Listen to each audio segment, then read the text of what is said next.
Hello, everyone. Thank you for being with me today as we wrap up and I explain to you the best that I can the murder of a 15-year-old. And what I'm about to tell you is an absolute poop show. Here it is. Let me start by telling you none of these people work. The 15-year-old's not in school. Every one of them lied about everything. And as I lay this out, you'll understand all the confusion. Let me start with Jace Gavia, who's 23, and Pierre Salvier, who's 34. They're cousins. Not only are they cousins, well, I guess they kind of work. They run a trap house, or as it's known in the neighborhood, the Weed House. And Jace is known as the Weed Man. So I'm going to talk today about the foundation of all of this problem. It's that thing that people want to call low-level, nonviolent drugs, marijuana. You know, it's not a problem. Well, it's not a problem until you get a 15-year-old kid shot and killed, right? So anyway, Jace, and we don't want to forget him, he just got out of prison where he did 5 years. And this was having to do with shootings, right? Pierre, in 2013, got out of prison after doing 4 years for robbery and burglary and child neglect. So let me take them off the page for a minute, because on that particular night of this event at their trap house, this all happened at the Weed House. Pierre was in a short-term rental up at the northeast area of the county, so he wasn't directly involved in this. I highly suspect he was either partying or selling dope or both. Jace was apparently in the Weed House when the shooting occurred, and of course, knowing the cops are coming and the shooting outside, he flees. So we're back to an event, and here's what happened.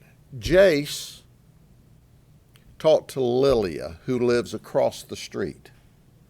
Lilia is a convicted felon. She wants a firearm.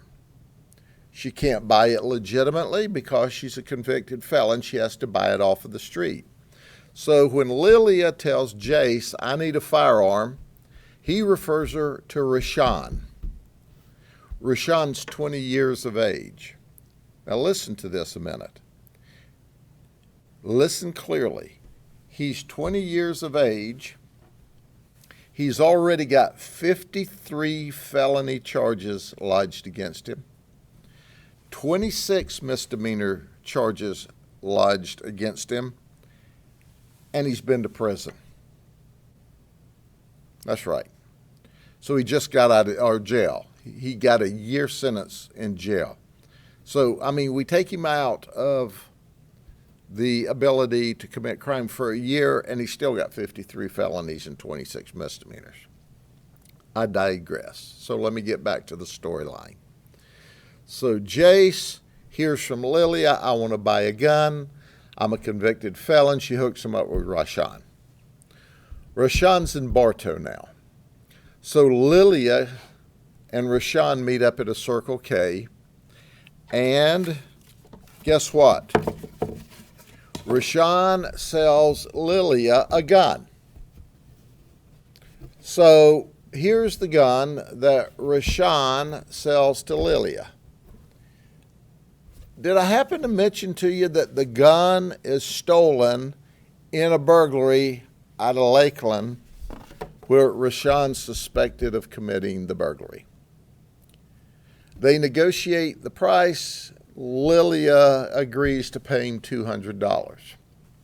So now Lilia has a gun that she takes back to her house, which is across the street from the Weed House.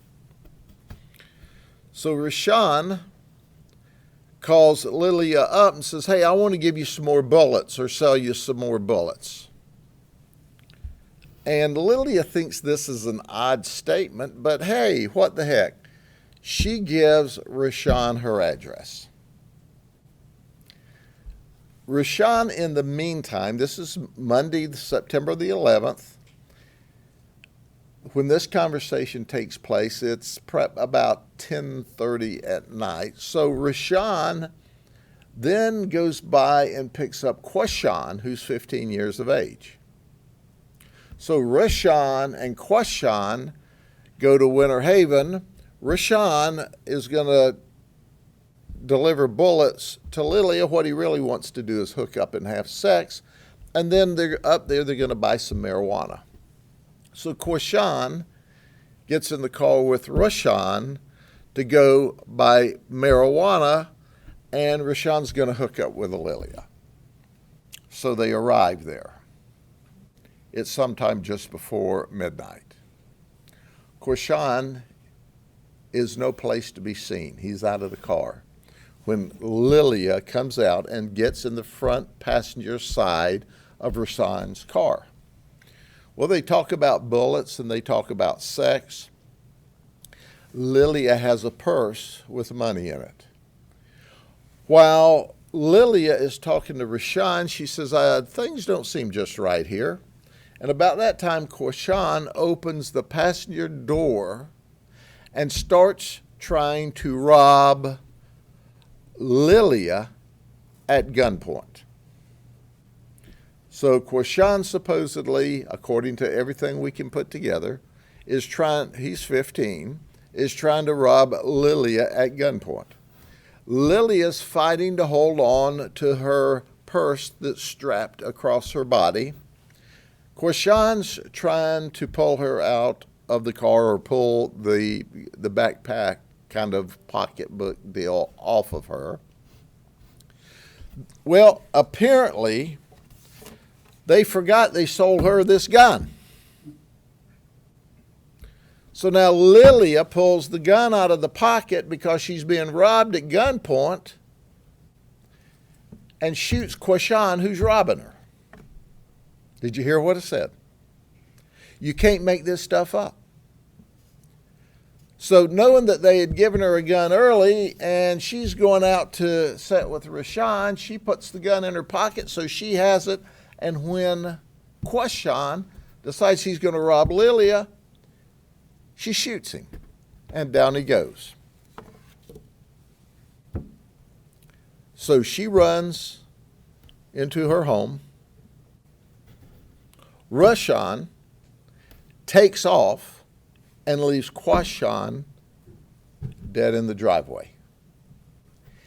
He lays there about 2 hours. Lily goes into the house. She goes, I can't stay here. The cops are certainly on their way. So she leaves and she's hiding for the next 3 days.